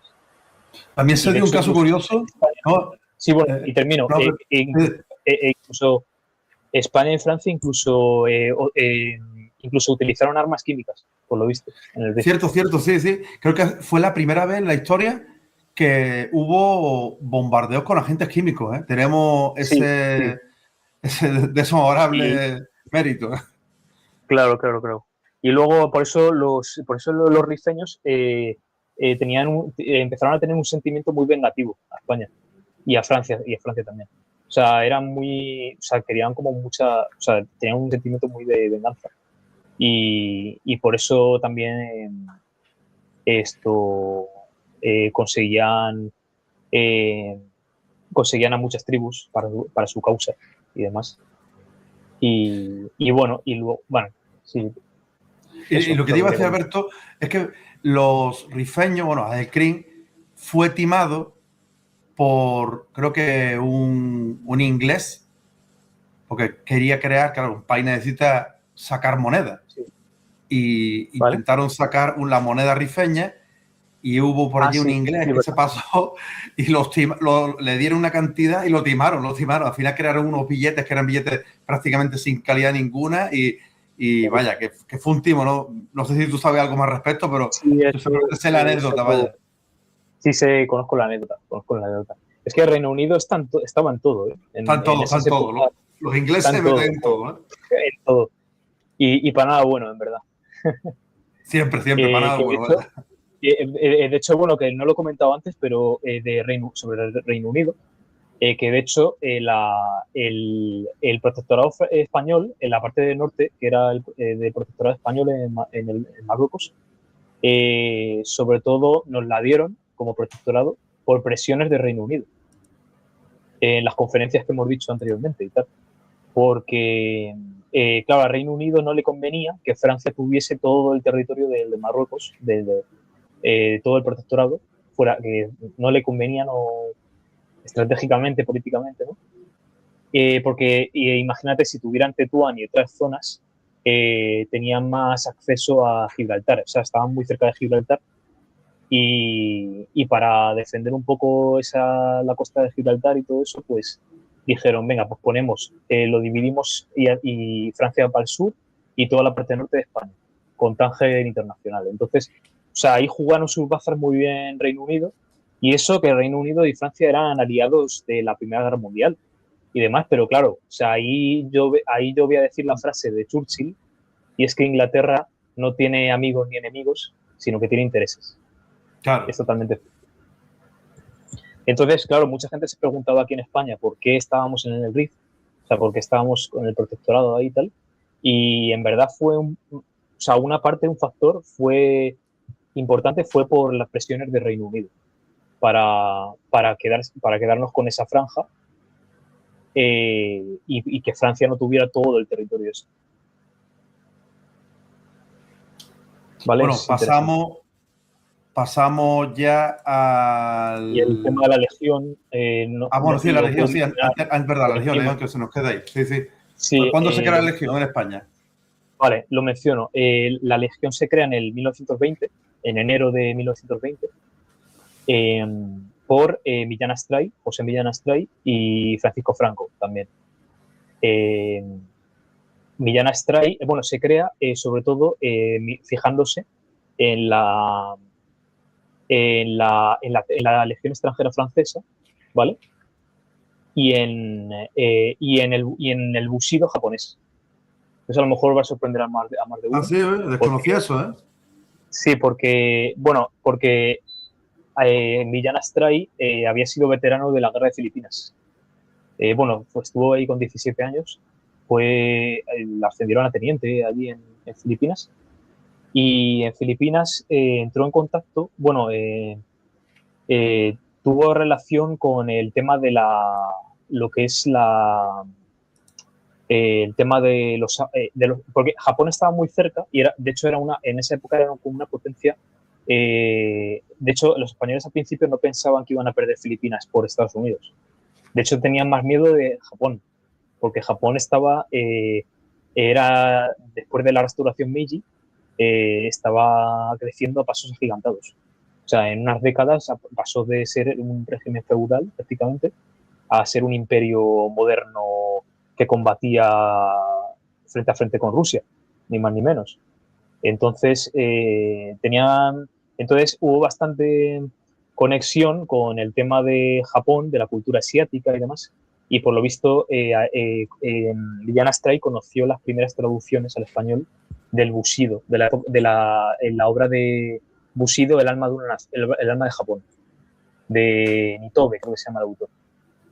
Y entonces a él le impresionó mucho el tema del Bushido del código y todo esto. Entonces muchas de esas cosas las implementó. Luego fue instructor en la Academia de Toledo, en la Academia de Infantería de Toledo, y muchas de esas cosas las implementó en sus clases, en las instrucciones y esto.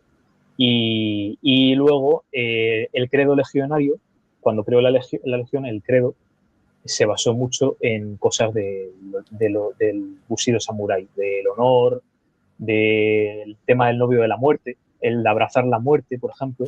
Eso era muy del tema del seppuku, también que los samuráis estaban muy ligados a la muerte. Entonces todo eso, todas esas ideas vienen del tema del Bushido, que bueno, que ya te digo que era como el libro de Mesía de Noche de Millán Astray. Y luego, pues, eso que más. Bueno, y luego la Legión, va a tener mucha importancia la Legión y los regulares, que eran las fuerzas indígenas reclutadas en Marruecos. Y la Legión, que se llamaba el Tercio de Extranjeros, en realidad el nombre, por así decirlo, oficial, van a ser como la fuerza, va a ser una fuerza como profesional muy importante porque, claro, los reservistas no eran profesionales. Entonces, Claro. entonces el tema de querían que hubiera eso, una parte del ejército que fuera también profesional, el tema de los regulares, y así se supo suplir la falta de eso, de reservistas y de no mandar a tanta gente que no tuviera tanta experiencia militar, pues allí a esas guerras que eran muy crueles. La guerra del Rif fue muy cruel. Entonces eran muy bestias. Entonces eso, y tuvieron una participación muy importante en Alhucemas, que ahora lo veremos. Mira, aquí comenta Paco, Ring 52, cuando estuve yo, y tercio, gran capitán, primero Millán Astray. Ahí estuvo Paco haciendo la mili, parece. Además comentó otro día de que había un rifeño, un moro, no sé, que era el que le vendía la cerveza. ¿Qué cerveza era? ¿Qué marca era? Que allí solo había una Chimeca, creo que era, un par de marcas, y les traía las Mao, creo que eran las Mao. A ver si lo comenta Paco ahora. ¿Eh?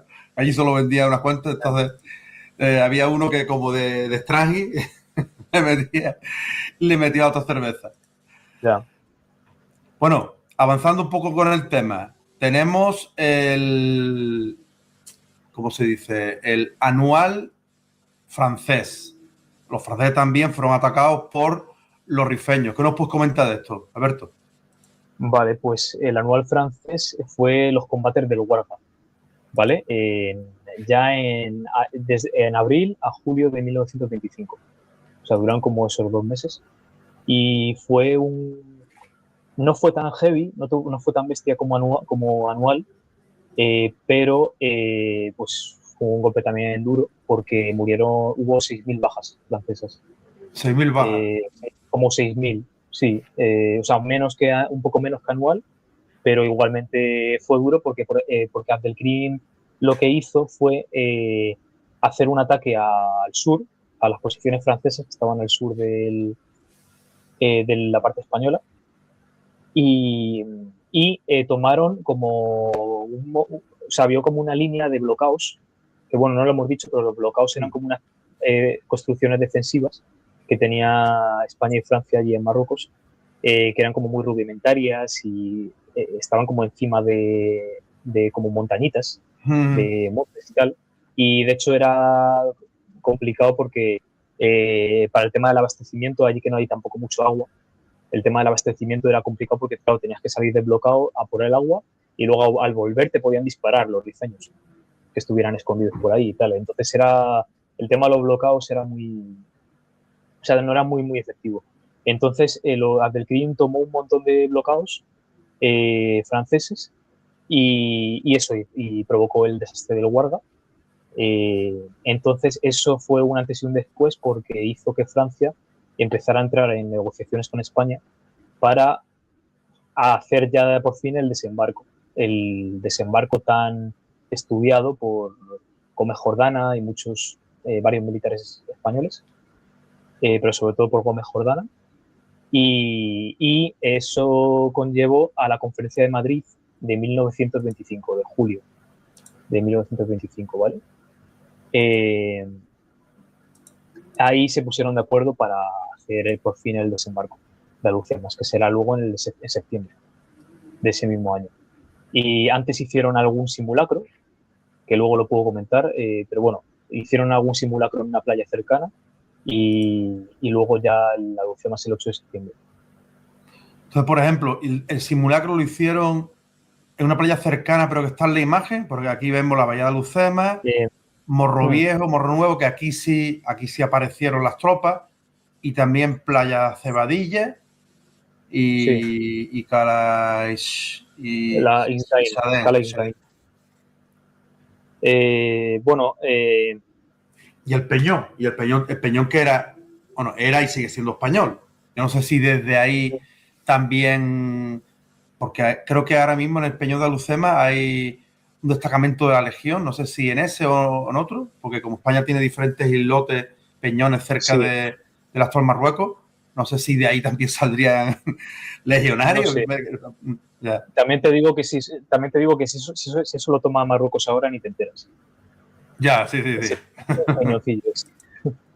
Pero bueno, que en principio sí sigue siendo de España, yo creo también.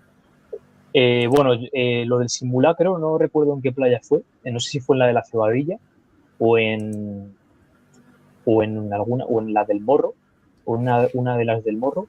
No recuerdo, pero bueno, el caso es que se hizo un simulacro como para hacer mejor luego el desembarco, ¿no? Y el desembarco sí que se hizo en la playa de la Cebadilla, que está como al extremo occidente o oeste de la bahía de Bucemas, que se puede ver en el mapa que has puesto. Sí, ahí ves, la playa de la Cebadilla, que está en el extremo oeste de la bahía de Lucemas, y también en la cala de Ixdain. De Ixdain también se hizo un desembarco en una maniobra o sea, muy bien pensada, en verdad, porque lo que se hizo fue eh, se empezaron a mandar barcos, algunos desde Melilla, hacia que Melilla estaba al este, estaba justo en el oriente.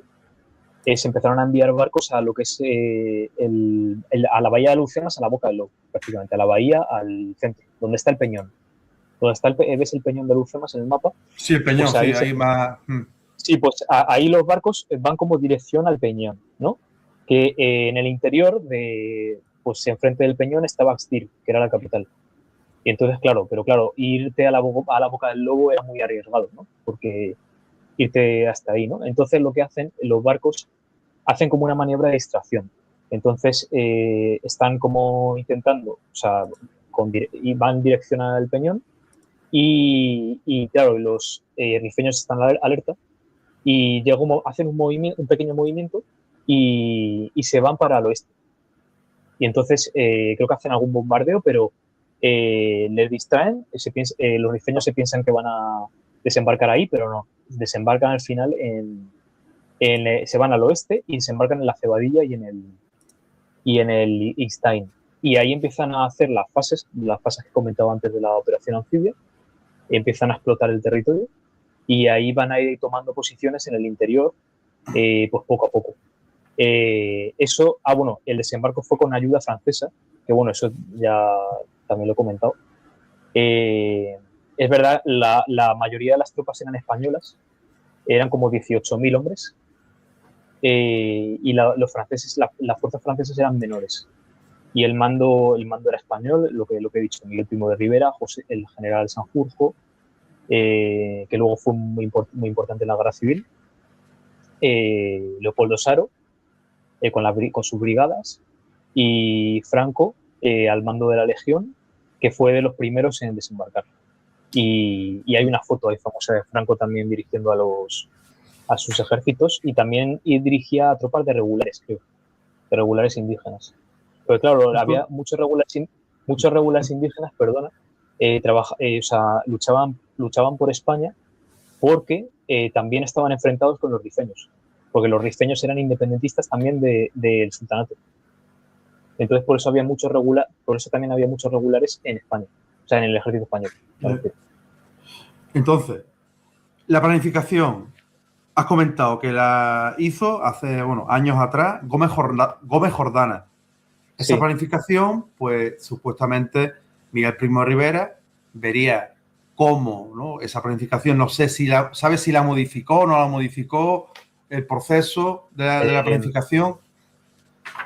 No sé si si la modificó. O sea, sé que tenían pensado hacer que Alhucemas era un sitio propicio para desembarcar, y eso lo sabían, creo que ya desde el desastre del 98 o por ahí, o creo que ya pensaban eso. porque ya eso ya lo llevan estudiando décadas, ya te digo. Y yo creo que sí que ya las maniobras de distracción y todo eso, ya creo que, me imagino que eso lo pensarían después, ya una vez iban a hacer el desembarco, pero sí que lo que era las fases, al menos la mayor parte de las fases de la operación anfibia y todo esto sí que lo diseñó yo creo que con Jordana. O sea, Y tampoco he después, leído mucho el proceso, pero sí.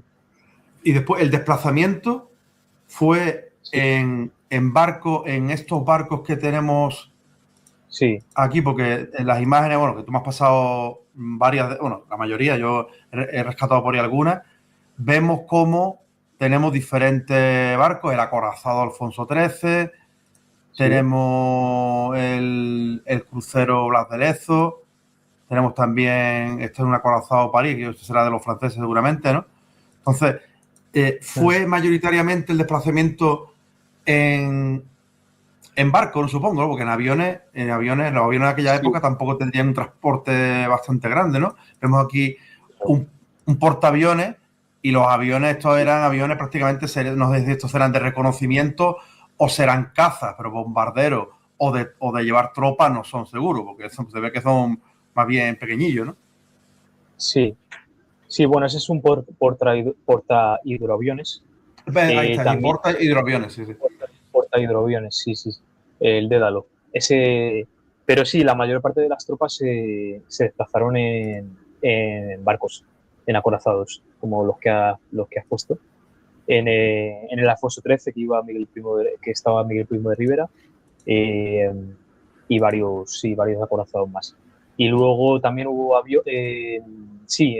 fuerzas aéreas, eh, había hidroaviones de estos que van volando y luego se meten en el agua. O sea, pueden quedarse en el agua y empiezan pues a navegar por ahí. De esos había también. Pero claro, ahí tampoco había, no cabían mucha gente porque bueno, eran aviones de los de esa época, ¿no? Que tampoco llevaba mucho tiempo la aviación. De hecho, justo es en esa década, en los años 20 y 30, cuando se empieza a desarrollar más.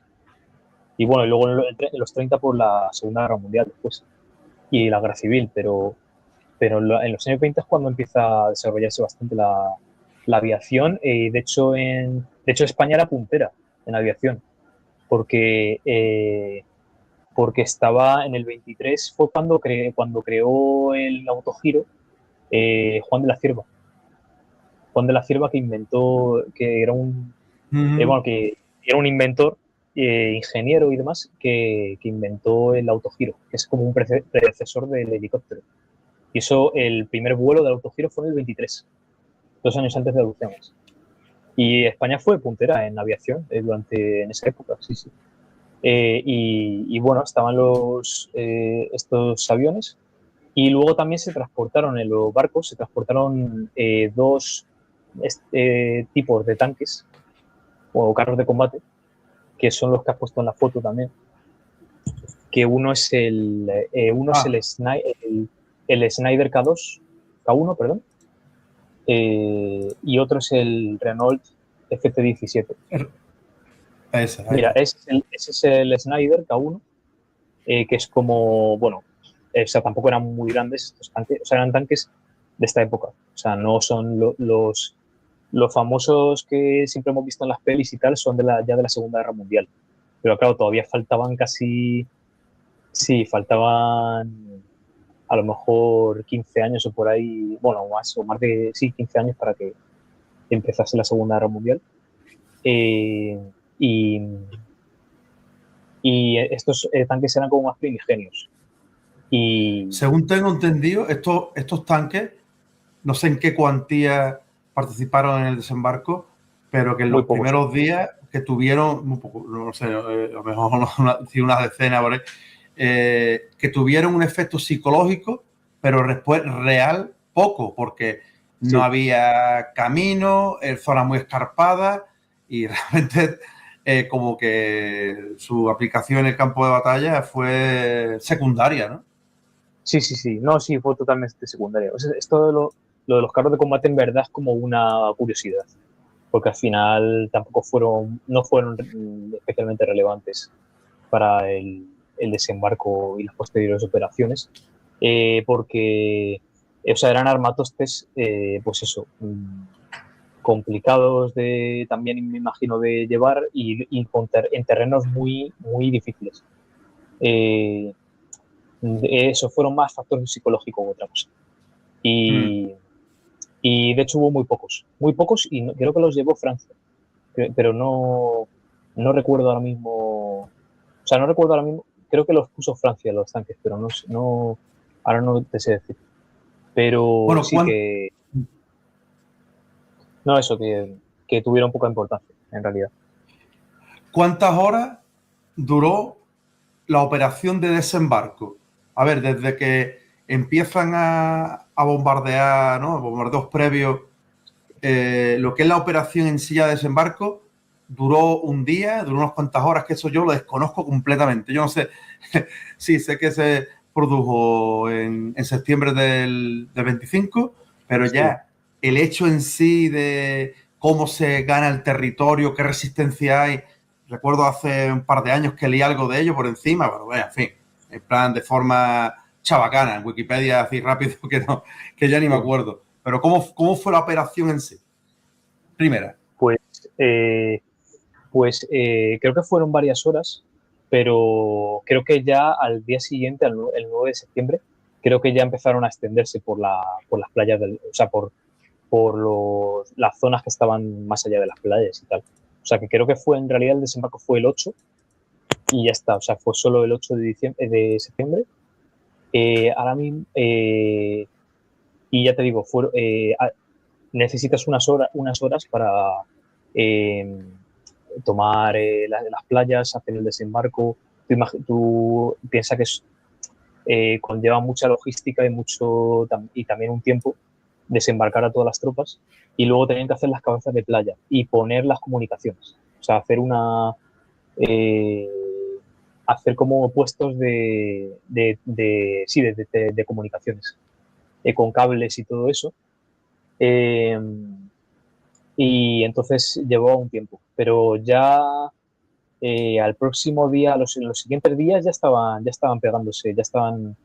pegándose con los rifeños en zonas de alrededor. Y de hecho hubo combates, creo que no sé si desde el día 10 al 18 de septiembre o algo así, eh, por esa zona, hasta que luego ya empezaron a pacificarlo. Y bueno, y la guerra no termina ese año, o sea, no termina justo después del desembarco, sino que para Francia termina en mayo del 26, que de hecho hace nada se han cumplido 100 años, centenario de esa efeméride, ¿no? Porque Abdelkrim se rinde a los franceses el 26 de mayo del 26.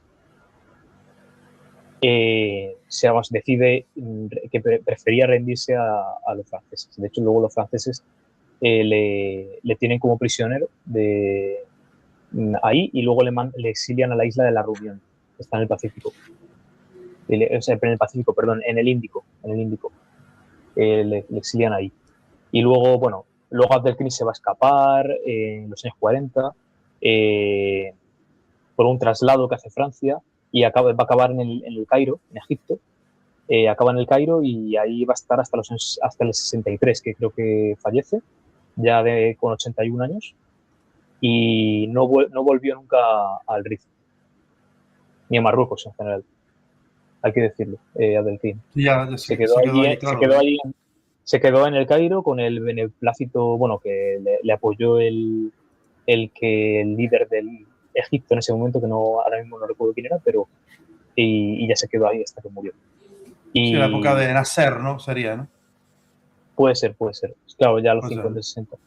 Y luego, pero en la zona española siguió la guerra hasta el año 27, hasta julio del 27. Porque aunque Abdelkrim se rindió, hubo otros guerrilleros que siguieron con batallas, generando batallas y hasta que el último líder ya se rindió y ya Sanjurjo dijo que en julio del 27 dijo que ya estaba pacificada la zona y ya acabó oficialmente la guerra del Rif. Pero Alhucemas, pues el desembarco fue como el principio del fin de la guerra de Marruecos, podríamos decir. Sí, ahí vemos a Franco, ¿no? Hay bastante joven, ¿no? Sí. Con sus, no sé, unos 30 años, 20 y tantos años, ¿no? Y Ahí Millán Astray, creo tendría... que era ese, ¿no? Sí, no, ese no es Sanjurjo. Ah, Sanjurjo, Ese es vale, vale. Sanjurjo. Es que como lo estoy viendo aquí, el ordenador de 14 pulgadas, chiquitillo, y esto que Ya, está ahora lo maximizado. Sí, sí, Sanjurjo. Claro, ese es evidentemente. Sanjurjo. Ahí está. Bueno, por cierto, bueno, esto ya como curiosidad, había la villa de Alhucemas, que bueno, había una ciudad, la ciudad de Alhucemas, que hoy día existe también, creo que se llama Alouceimas o algo así, Alzheimer. algo así. Esa ciudad se llamó Villa Sanjurjo, no sé si lo sabías. Es verdad, cierto. Sí, se llamó Villa Sanjurjo y vamos, y luego ya, pues ahora ya es Alhucemas o Villa Alhucemas. Pero bueno, que es curioso. Y sí, Sanjurjo ahí está, que fue muy importante. Ahí está Franco dirigiendo a las tropas cuando era coronel. Que por cierto, después del desembarco de Alhucemas, a Franco le ascendieron a general de brigada. Le ascendieron a general de brigada, me parece, ya. Y bueno, ya en la Segunda República ya era general de brigada. Creo que en el 35 o en el 34 ya le ascienden a general De como tal. división, ¿no? Sí, General, sí, ya de los top, que bueno, fue de los más geniales. fue designado jefe de Estado Mayor en el 34, me parece, cuando Lo de Asturias, está Lerroux. de Sí, claro, en Asturias estuvo, lo de la llegó allí López Ochoa llegó también, estuvo allí Franco. y López de Ochoa. Sí, que luego le mataron los mismos republicanos, de hecho, en Madrid, Claro, cuando empezó la guerra. ahí vemos a Primo de Rivera, ¿no? Me parece, ¿no? Aquí en medio, ¿no? Sí, ese Primo Rivera subido a la corazón. Y este es un cuadro del pintor este. ¿Quién es este cuadro, hombre? De Dalmau, pues, ¿eh? No, creo no es de Dalmau. No. Ah, no, vale. De hecho, la pintura se ve que no es de Dalmau. O sea, no. Ya, sí, Es sí. diferente, se ve diferente. Creo que no es de Dalmau.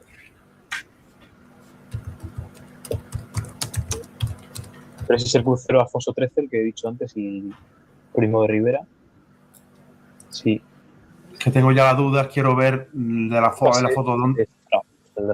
No, Moreno Carbonero, sí, que es Sí, un pintor español, bueno, creo que andaluz del siglo XX, principio del siglo XX, que tenía cierta influencia de un poco como del impresionismo, ahí mezclaba diferentes estilos, ¿no? Una especie de estilo un poco ahí de mezcla, ¿no?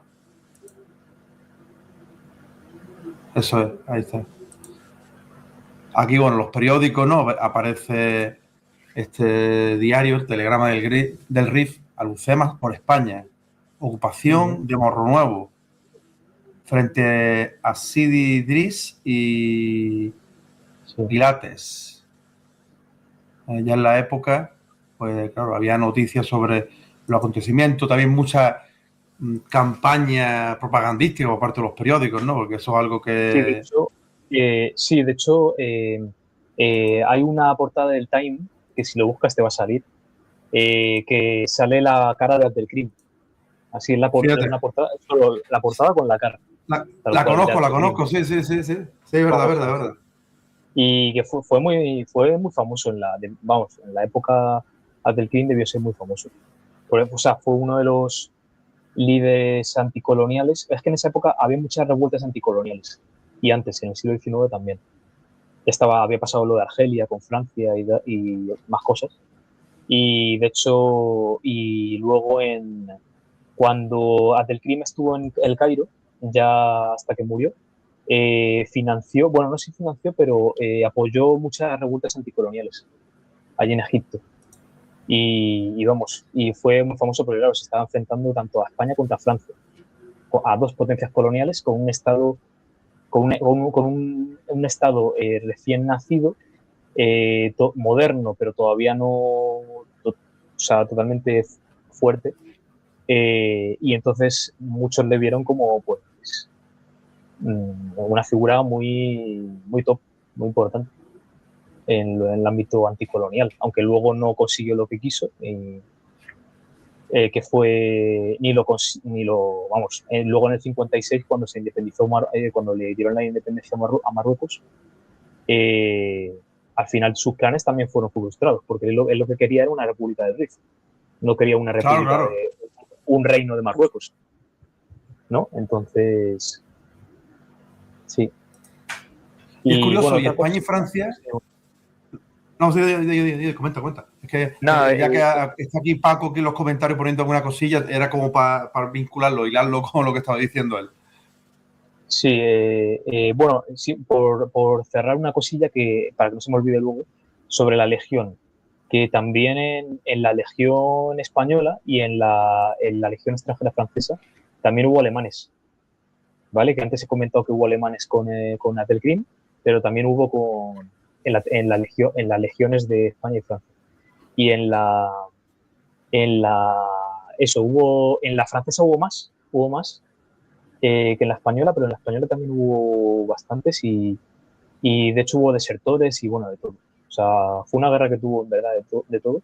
Y luego también, aparte de alemanes, y luego el RIF también llegó a tener incluso, he leído que tuvo algún serbio y turco Serbio también. Y también. turco, no veas, ¿eh? Sí, o sea, les pagaron y tal para luchar con ellos. Pero Si sí, les bueno, la pagaron, que Legión. había dinero entonces, ¿eh? Sí, bueno, y lo que había dicho antes de los militares que fueron como un poco traidores, bueno, sí, moralmente muy deplorables, ¿no? Con algunas cuestiones y tal. Creo que en la guerra del Rif también estuvo, no sé si con lo de las minas del carbón, creo que también tuvo ahí unas corruptelas Juan March. Juan Ah, March, no sé Juan si Mar. te. Sí, de Juan la March, que banca, es de un la banca Mar, personaje de esa época, que la de la banca financió. March. Pues creo que la banca March, bueno, que financió muchas cosas, pero que uno de sus primeros pasos creo que financió. No, creo que vendió armas al RIF, creo recordar, o a Marruecos, vendió armas. Y de hecho, Juan March en esa época, o sea, bueno, fue uno de los personajes más ricos de España. Eh, eh, sí, luego hizo la Fundación March, la banca, y le hicieron un libro sobre él y le llamaron el último pirata del Mediterráneo. Fíjate, contrabandista. Curiosidad, porque es que era como un pirata, era un contrabandista del Mediterráneo, porque él era de Baleares, de Menorca, si mal no recuerdo. De Menorca o de Mallorca, pero una de esas. Yo recuerdo cuando estuve en Mallorca hace un par de años, además un viaje con los chavales de segundo bachillerato, que eso, que había un montón de bancos, Banca March. Sí, es que el tío era un personaje, se escapó de la cárcel también, por lo visto, y hay como leyendas y todo respecto a su figura. Mira, lo estoy buscando, era de Santa Margarita, en Mallorca, En Mallorca. isla de Mallorca, sí, Santa Margarita. Hizo dinero y ya está. Y barría para sus intereses, da igual que fuesen De acuerdo. de un país, de otro, ¿no? Es como decía José Antonio, ¿no? No, lo del el rico, la patria del rico es el dinero, ¿no? Sí, parece inglés el tío, el Juan March. Así diciendo. No, que lo que comentaba aquí Paco era lo de Sid Ifni, la guerra Sí, del Ifni, que fue la última guerra española, que tengo yo un vídeo en mi canal sobre eso, creo que es de los vídeos más vistos. sí, Y claro, ahí los franceses y los españoles hicieron una operación conjunta para sofocar la revuelta, los conatos, tanto de insurgentes marroquíes como de también tropas saharauis. Entonces hicieron ahí una expedición que tiene un nombre, porque la primera era la Operación Gento, Operación Netol creo que era después, que era como para rescatar a los soldados que estaban en los bloqueos allí en la zona circundante a la capital de Ifni, ¿no? Y rescataron allí a los soldados que eran legionarios, que fueron rescatados por los paracaidistas. Si no me corrige nadie, no me corrige Paco, creo que fue la primera vez que los paracaidistas entraron en acción en España, que fue creo que en finales de noviembre o principios de diciembre del 57, ¿no? 1957. Y ya pues se repliegan a esa zona.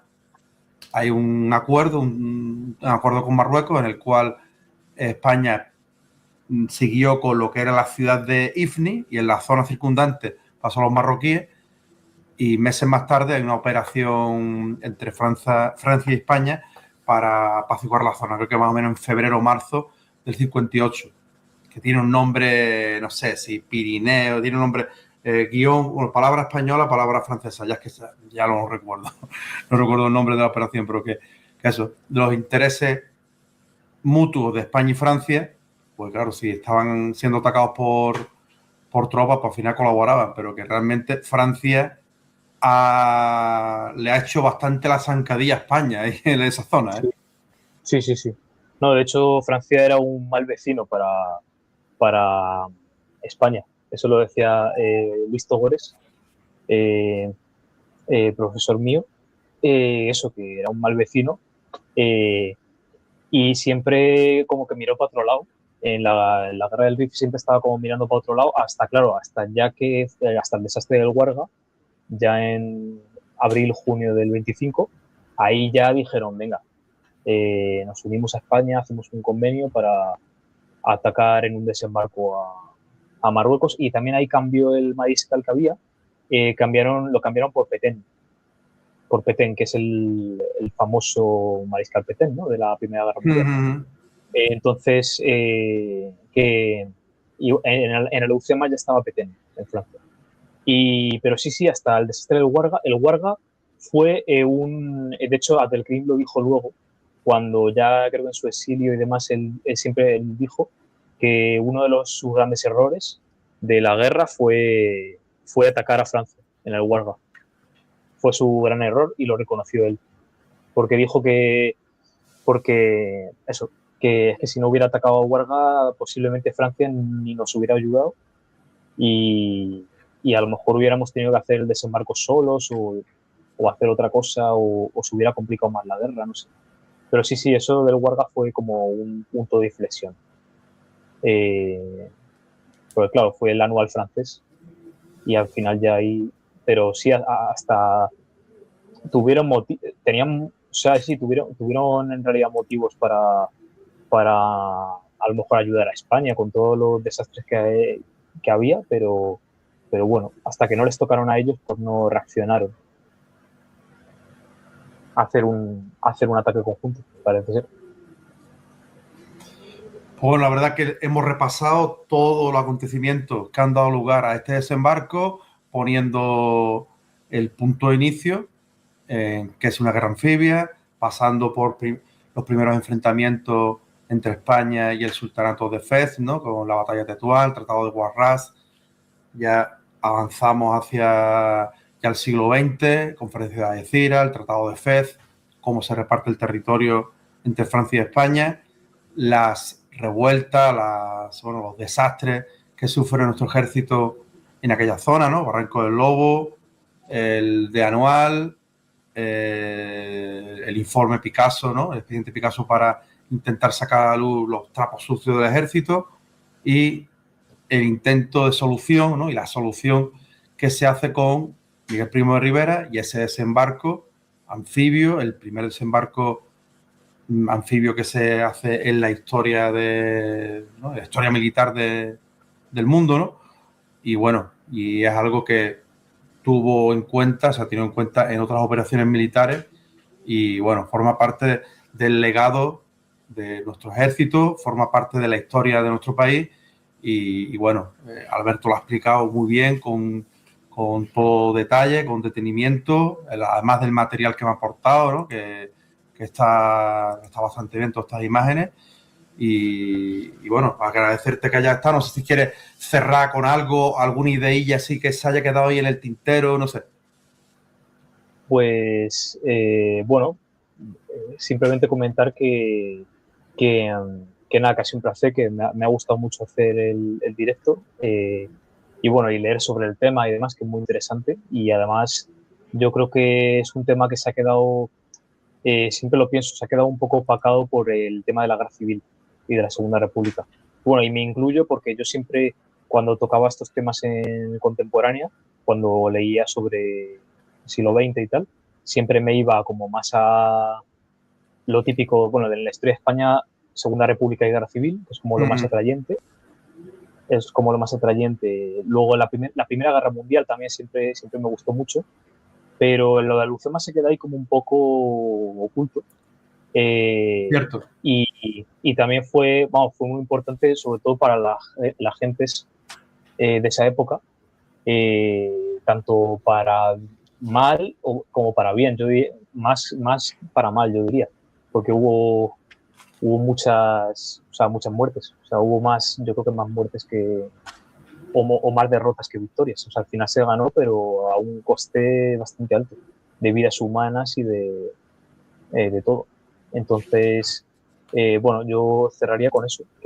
Y que bueno, que tampoco me parece, bueno, no increíble porque, bueno, sabemos el país en el que vivimos, pero que bueno, que no sea, que el año pasado no se hiciera un recordatorio, una conmemoración o lo que quieras en condiciones de alhucemas, pues me parece muy mal porque con la importancia que tuvo, es que yo creo que es la operación anfibia o la operación militar casi de las más importantes que ha habido en España en el siglo pasado. Entonces yo creo que se merece más reconocimiento y creo que es una efeméride que pasó muy desapercibida. Yo fui a la presentación de este libro, que antes lo he enseñado, que fue en la librería de Tercios Viejos de Madrid. Y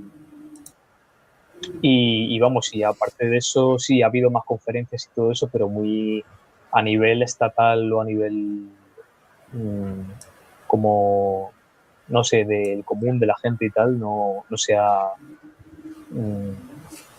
propagado, no se ha difundido mucho, yo creo. Bueno, comparto el canal de Alberto, aquí lo tienen. El canal lo creó hace poco. Él tiene en Instagram una cuenta con un montón de seguidores. También en X, también, ¿no? En Twitter, ¿no? Antiguo Twitter, también tiene bastante actividad. Y que yo me hice la cuenta, pero es que en X es que creo que lo tengo aquí en el ordenador y es que creo que he entrado 2 veces, ¿no? Es decir, me dijo, no sé si fue alguien, me dijo, si Pablo o alguien me dijo, mira, entré a la cuenta por lo menos y me sigue, o alguien, no me acuerdo de quién era. Así es que Sí, ni a mí entro, también, pero Pablo. bueno. A Pablo también. Pues aquí en YouTube pues, tiene este canal, Historia con Alarico Rex, y es un canal que está, pues, está creciendo, está subiendo material y bueno, yo recomiendo que lo sigáis. Nosotros vamos a seguir colaborando, haciendo cosas.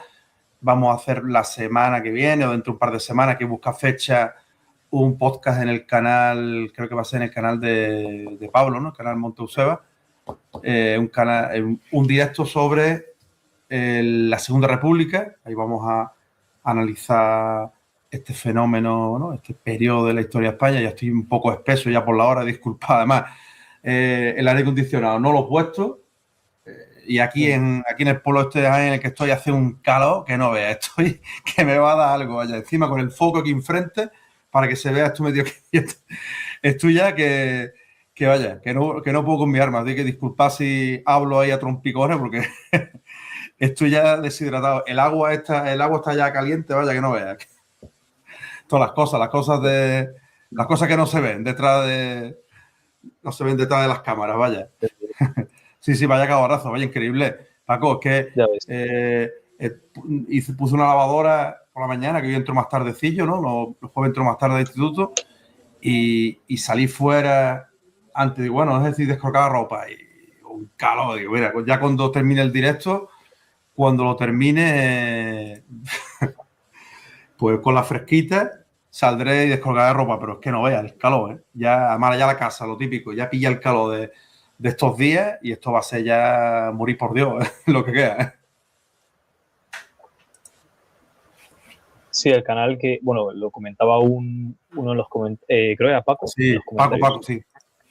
Sí, como el rey Ostrogodo, dice. Sí, en verdad, o sea, yo, el origen mío fue en Instagram, que me creé la cuenta como en 2018, ya llevo unos añitos, cuando estaba en la carrera y empecé, en verdad al principio empecé con memes, con temas memes y tal, y por eso el nombre es así un poco meme, pero luego lo transformé en cuenta de divulgación histórica y, y hace años y ya pues hasta ahora.